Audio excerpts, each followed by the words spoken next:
Welcome back to the Dry Fire Journal. This is day 391. I have a barrel block. You can kind of see it there. I have a barrel block in the Springfield operator, and you can see it through the through the ejection port there. Nothing in the magazine well.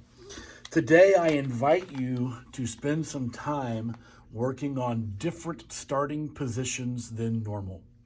One of the risks that we run in training is that we tend to learn to stand in optimal positions in order to get the best time we can get when we are at a class where things like scores are important, and they are. I'm not downgrading that at all. However, we can create an entirely artificial environment that gives us false positives on our capabilities. Most courses, including my own, will help you get really good at a certain thing, doing it a certain way. But that is not how we go about life. So today, I challenge you to do several different sets. The first is your standard getting to there.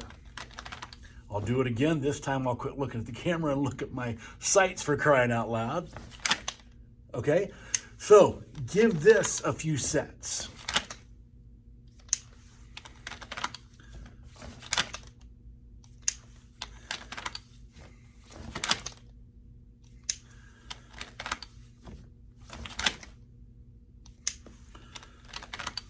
One more. Didn't like that one. I can't end on that. There we go. Okay. Next, one hand only. One hand only. If one hand's all you've got, then your strong hand needs to defeat concealment and get on the gun. So because I'm strong side, what I have learned to do is sweep back and down. Kind of a back and down to get there. It looks like this. Do it again. Nope. Caught my shirt. This is why we're doing this. Didn't like my grip. Didn't like that at all. There we go.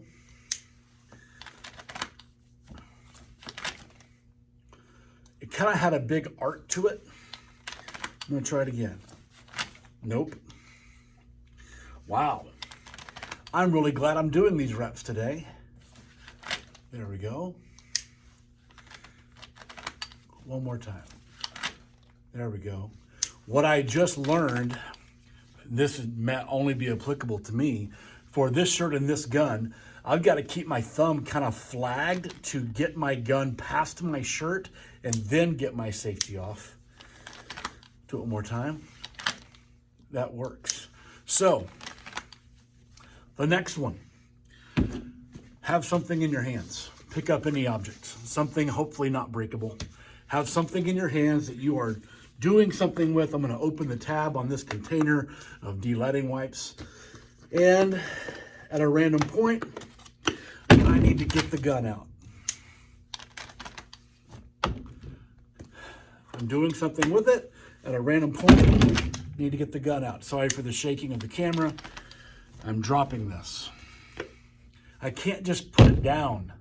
I've got to literally drop the thing and get it. Next.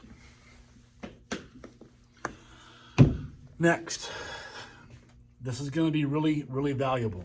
And this is something we haven't done before. I'm going to intentionally, kind of slowly, draw the gun into my shirt. I then have to fix that somehow. You've got to figure that out for what you wear. As you know, if you're a regular in this channel, this is my everyday garb. And so, it looks something like this.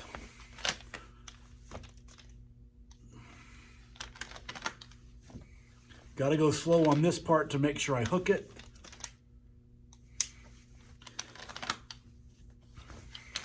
Here's one thing to watch out for. Does your finger go on trigger so habitually that you would have your finger on trigger as the gun is caught and probably this close to your body where you will most likely induce a malfunction.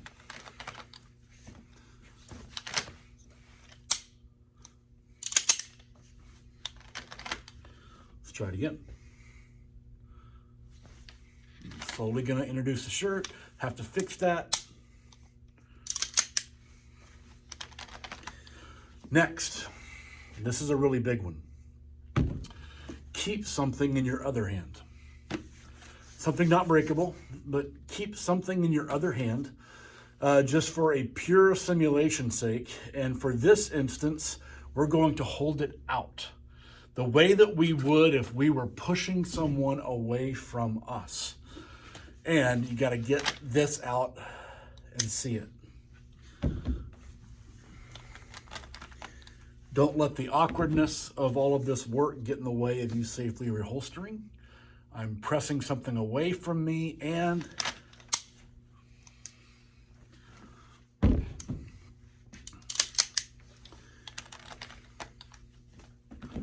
gonna do it again.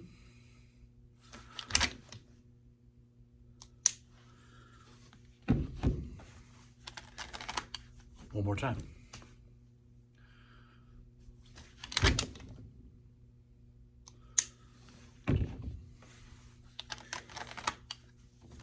Lastly, this is just for the sake of the motion of it. The starting position is entirely up to you. I'm going to start with my hands way out. From the way out position. Again, I'm just making up something. Something other than what I would call my ready position. Okay, my shoulders aren't swept back. And then I've got to get on the gun quickly. I missed my safety.